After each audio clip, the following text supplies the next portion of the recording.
Welcome back to Bible Study for Dummies Episode 2, where we try to make sense of the Bible for the beginning reader.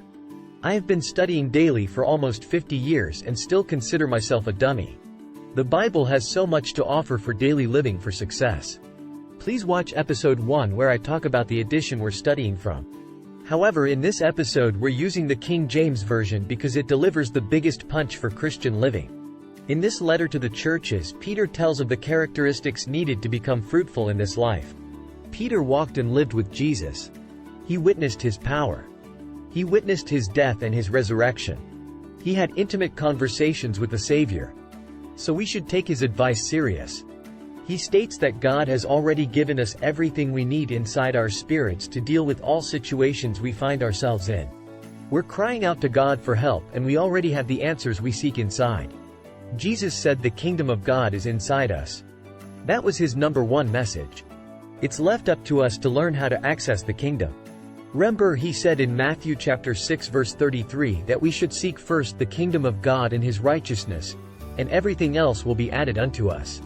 Peter goes on to say that we need the 9 character traits added to our being. He said that if we have these 9 traits, nothing can stop us from getting what we want. When we see the word temperance in the Bible, it means self-control. The word charity simply means love. I love where Peter mentions this is not something made up. He was there. We are reading from 2 Peter chapter 1 from the King James Version of the Bible. We will start at verse 1 and read through verse 21. Let's begin.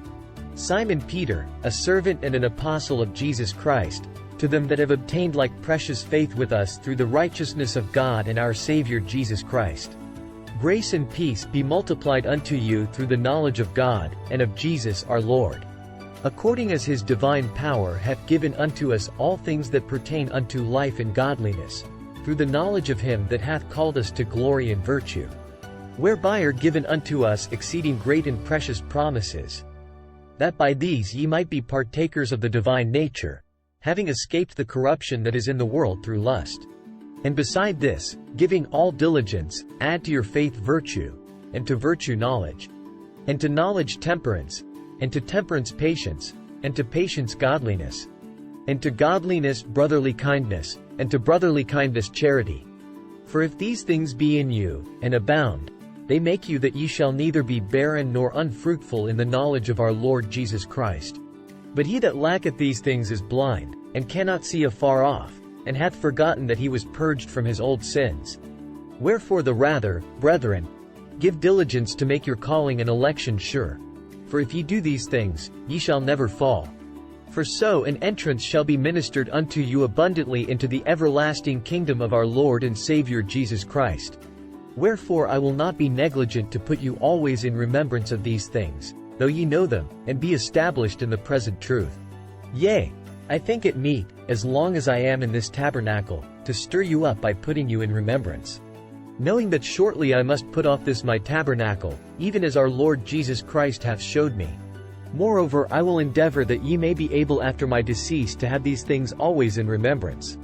For we have not followed cunningly devised fables, when we made known unto you the power and coming of our Lord Jesus Christ, but were eyewitnesses of his majesty. For he received from God the Father honor and glory, when there came such a voice to him from the excellent glory, This is my beloved Son, in whom I am well pleased. And this voice which came from heaven we heard, when we were with him in the holy mount.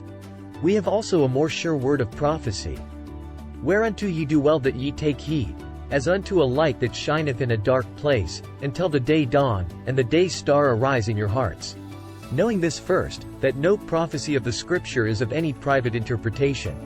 For the prophecy came not in old time by the will of man.